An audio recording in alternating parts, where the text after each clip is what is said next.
भारत फिरण्यासाठी आलेल्या एका परदेशी महिलेवर बलात्कार झाल्याची घटना ताजी असताना आता ऑर्केस्ट्रामध्ये काम करणाऱ्या एका महिलेसोबत बलात्काराची घटना घडली आहे। परदेशी महिलेवर बलात्काराच्या घटनेला 24 तास होत नाही तोच झारखंडच्या पालामू जिल्ह्यात घटना घडली आहे। पीडित महिला छत्तीसगडची आहे। ऑर्केस्ट्रामधील महिलेवर झालेल्या बलात्कार प्रकरणी पालामू बिश्रामपूर पोलीस ठाण्यात तक्रार दाखल झाली आहे। तिघांनी मिळून ऑर्केस्ट्रामध्ये काम करणाऱ्या महिलेवर बलात्कार केला। तिघेही पीडितेला ओळखत होते।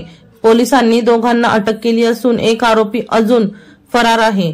पीडित महिला डान्सर असून तिला आरोपीपैकी एकाने कार्यक्रमासाठी निमंत्रित केले होते।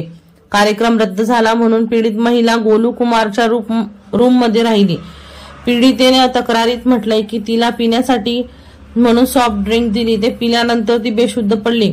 त्यानंतर तिघांनी तिच्यावर बलात्कार केलाय। अजय कुमार आणि दिवाना कुमार अशी अटक केलेल्या आरोपींची नावे आहेत। गोलू फरार आहे। आयपीसी कलम 328/376 328 व 376 2 बलात्कार अंतर्गत गुन्हा नोंदवण्यात आला आहे। सुनील पाटील यांचा रिपोर्ट, बुलंद पोलीस टाइम्स, जळगाव।